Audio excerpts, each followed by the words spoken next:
Nubona uko ufasha mugenzi wawe uzamufashe udatekereza ko nawe azagufasha kandi uzamufashe udatekereza ko igihe cyose nawe wamukeneraho ubufasha.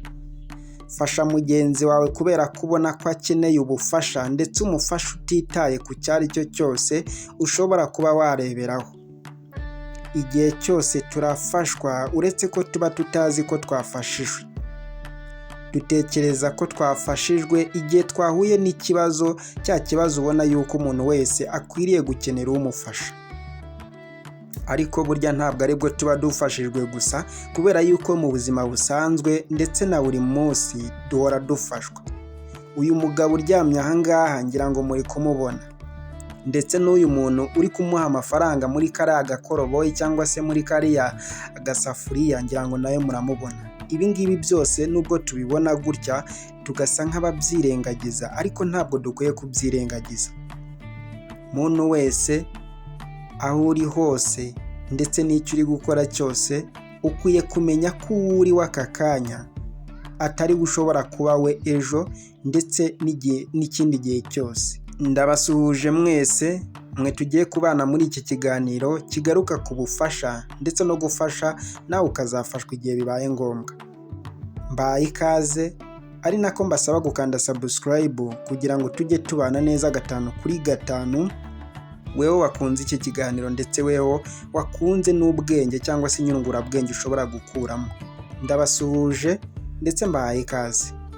Tugaruke ku buzima busanzwe ndetse n'ubuzima tugenda duhura nabwo buri munsi.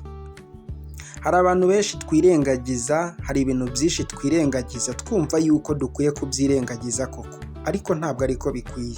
Ndetse hari n'ibyo tubona tukabyica nk'anatubizi, cyangwa se tukabikora tubyica nk'anatubizi, tuzi ko neza ibyo dukora bidakwiriye cyangwa se tudakwiriye kubikora, ariko kubera imbaraga dukoresha cyangwa se kubera icyo twishingikirije tugasanga twabikoze cyangwa se tukisanga twabikoze. Ubu tuvugana hari abantu b'abakire cyangwa se hari abakire baryamye aho batatekerezaga.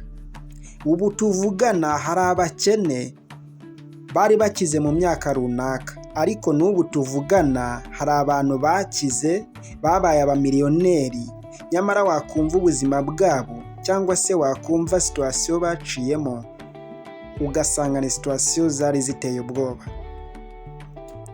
Ni gute abantu bisanze aha ngaha, cyangwa se ni gute bisanze muri ubu buzima? Hari ibintu byinshi dusa nk'aho twirengagiza ndetse dufite n'icyo tugendeyeho.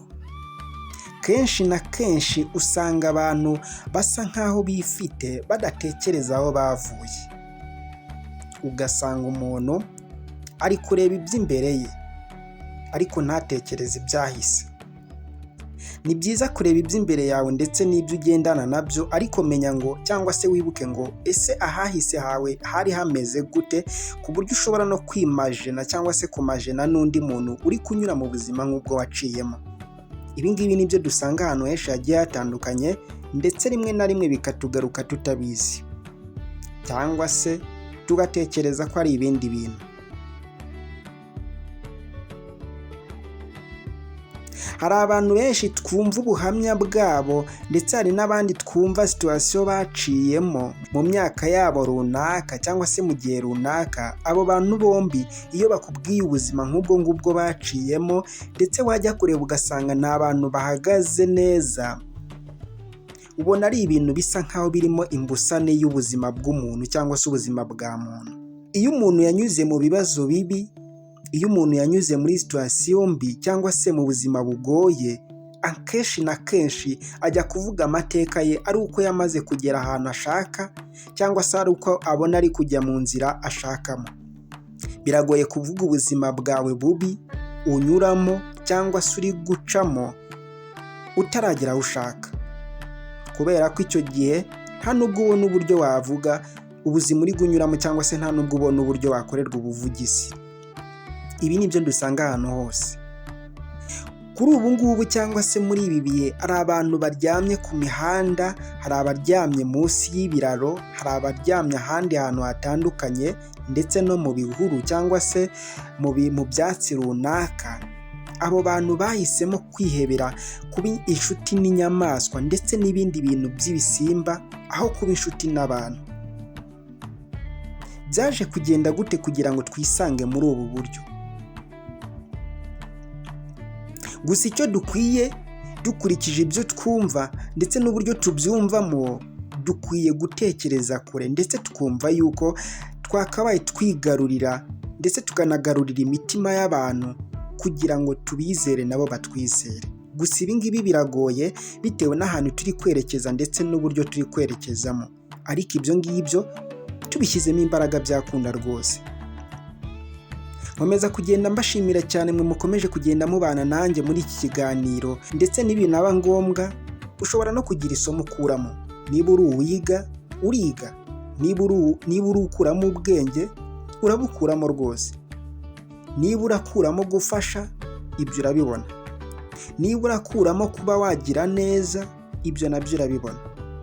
Biraterwa n'icyo ushaka kubera ko byose ushobora kwigiramo byinshi ndetse binatandukanye.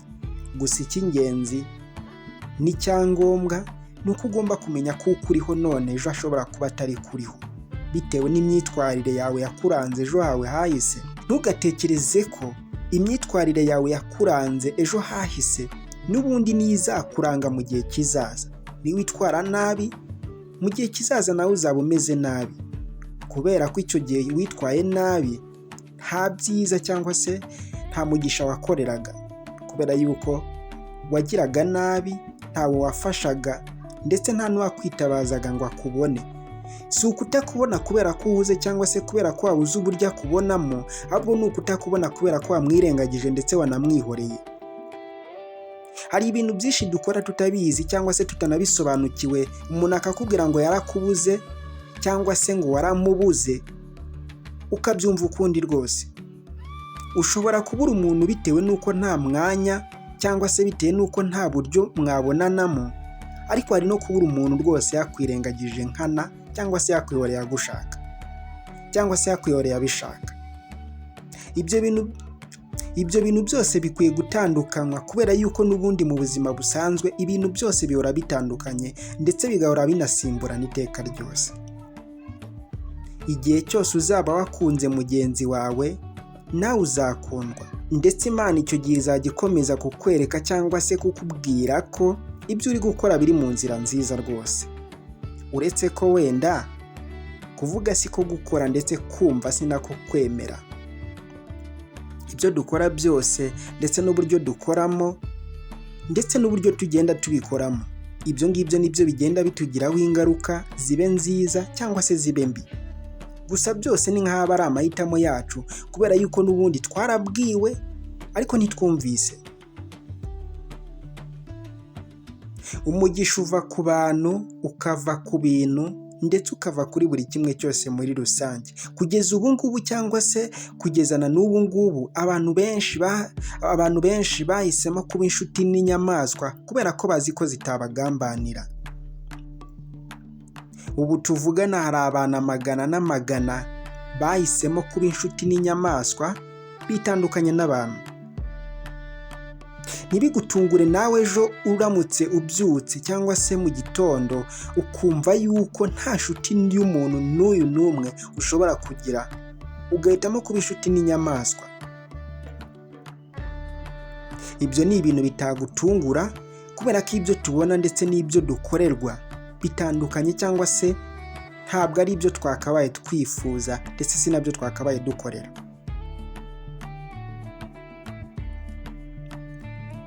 Ndabashimiye cyane mwe twabanye neza 5/5, ndetse niba wakunze n'iki kiganiro ndagusaba gukanda subscribe kugira ngo ubutaye tuzaye tugenda tubana neza 5/5, ndetse umenye byinshi, umenye ibyo ugomba gukora cyangwa se ukwiye gukora, ndetse umenye n'ibyo wirinda. Gusa icyo tugomba kumenya nuko ukuriho uyu munsi siko ugomba kubaho ejo, kandi byose si amahitamo yawe, ahubwo byose ni amahitamo y'ibyo ukora ndetse n'uburyo ubikoramo bwa buri munsi. Ndabashimiye cyane, kora subscribe, ni kuri B News TV. Ndabakunda cyane. Ciao ciao.